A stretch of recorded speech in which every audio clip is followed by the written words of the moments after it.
Good morning, dear friends. How are you? Hope you are all very fine.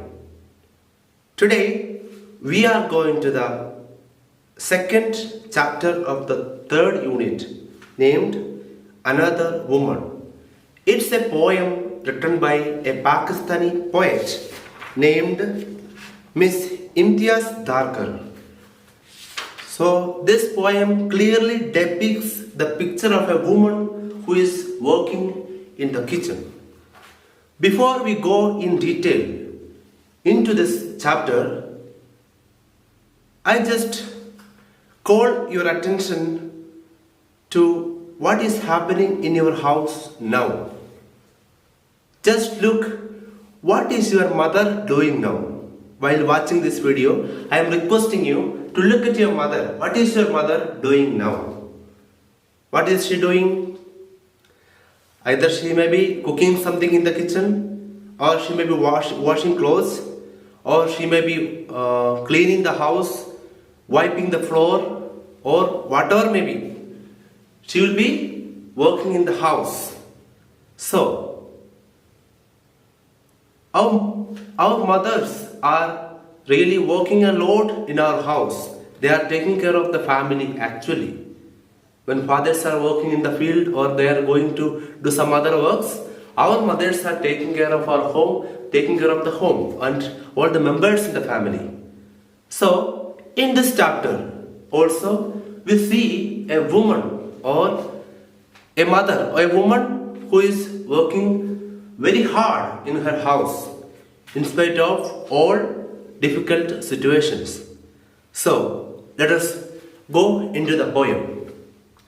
As it is an English poem, I will not be lecture this to you in a tune, but we will just read the poem and understand the meaning of the poem and the background of the poem.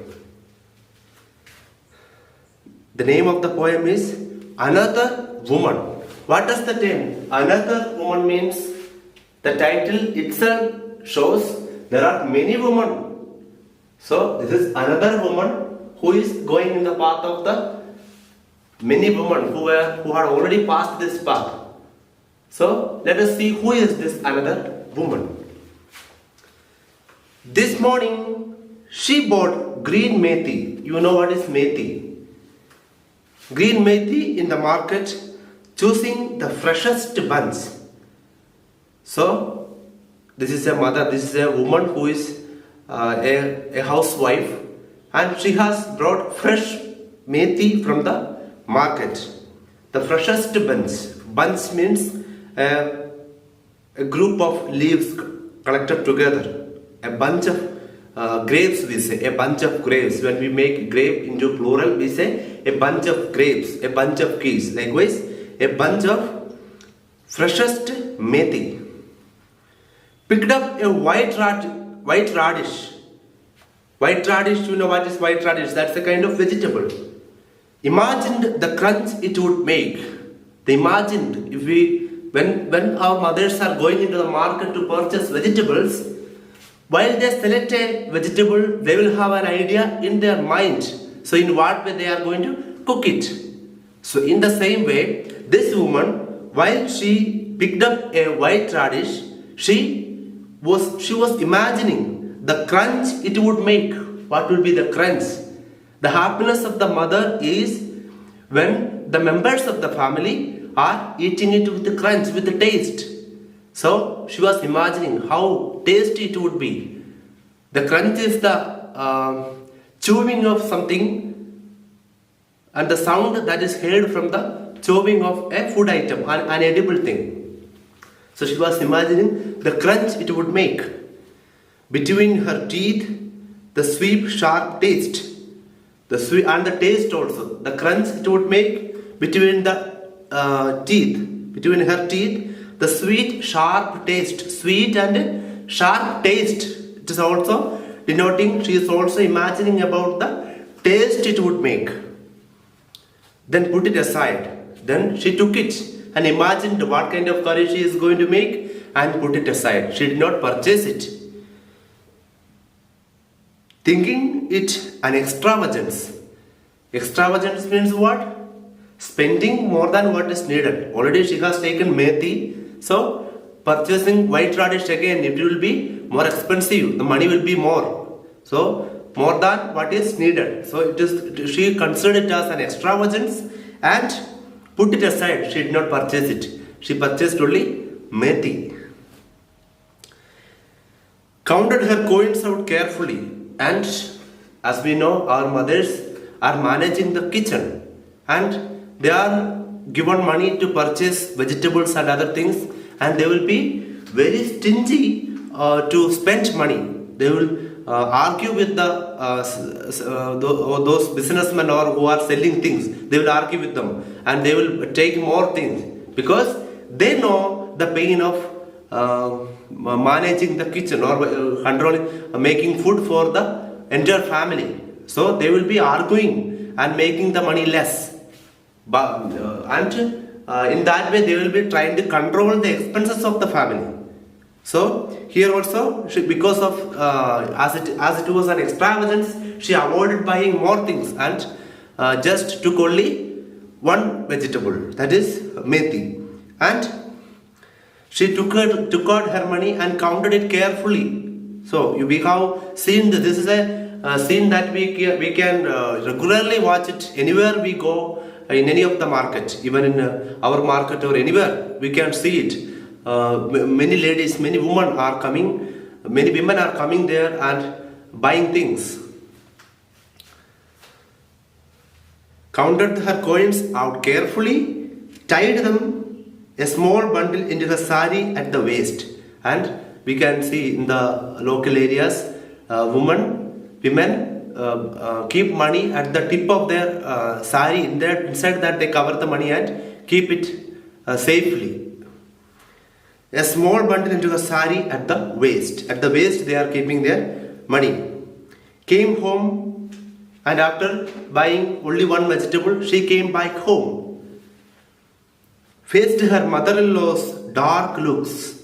Faced her mother-in-law's dark looks. These are the imaginations in the mind of a woman, mind of the author who is based in Pakistan. So in Pakistan and in India, we have some similar situation regarding the situation of women in our house or in our society. They are always considered something, their level is considered something weaker in the gender. They are considered to work in the house. Like that, situations are going on in many of the countries now also. So she is facing her mother-in-law's dark looks. Mother-in-laws, we can see. Nowadays it is very less. Still, we can find out mother-in-laws fight with the daughter-in-law. In many of the places, especially in our films, in most of the serials, telefilms, we can see fight between mother-in-law and daughter-in-law. So this has become quite common. So dark look means what? What is meant by dark? But here dark look means a look that explains clearly that the one who looks does not like that person. So here mother-in-law doesn't like her daughter-in-law. There may be cursing, there may be fighting, scolding, everything may be there. So that's why this dark look is there from the mother-in-law. So she faced her mother-in-law's dark looks. Faced means she is just having it regularly. So she doesn't mind it. This just has become a habitual action. For everything that she do will be taken in that sense by the mother-in-law. Took the leaves and chopped them. Methi leaves. He took the methi leaves and chopped them. Her hands stained yellow from the juice. From the leaves there was a juice and stain. Stains are marks that does not go very fast. Marks will be there on her hands while chopping it. So her hands became yellow from the juice of the methi leaves. Cut the onion, fine and cooked the whole thing in the pot over the stove, and onion also was added and cooked it in the stove, shielding her face from the heat. Shielding her face, maybe we can think of that stove, not gas stove, but will be a stove where firewood will be kept. A lot of heat will be there. She has to blow to increase the fire. So protecting her face from the heat, she cooked the curry for the family. The usual words came and bent their wings against her. The usual words. What are the usual words? As I have told you earlier, there will be scolding from the mother-in-law. That has become a usual action, a habitual action from the mother-in-law. It is happening usually. So the usual words came and bent their wings against her. Wings of like birds. The words have wings and bent her. Because the words were attacking her. The mother-in-law may be speaking a lot of harsh words about her, rough words about her. The money spent. So what are the points coming in the wings of the words? What are the words coming? The money spent. The mother-in-law will be saying, this girl is spending a lot of money in the house. Then curse heaped upon her parents, upon the daughter-in-law's parents. She sent her to our home to destroy our fortune, who had sent her out to darken other people's doors. And the mother-in-law is saying, this girl has come to our house to darken our doors. So these are the words coming from the wings of the words that bet her, that poor woman. She crouched as usual on the floor beside the stove. She crouched. Crouched means sat down on the floor, bending her knees, and sat near the stove. When the man came home, the man here may be the husband of this woman. The man came home, she did not look into his face. She is still facing her mother-in-law's words, or the wings of the words. Nor raised her head. She did not raise her head and look at his face, but bent her back a little more. So bent her back. She was catching like this on the knees and sitting on the ground. Nothing gave her the right to speak. The mother-in-law is going on with her harsh words, and she is bending down. She is going inferior, and she is sitting down and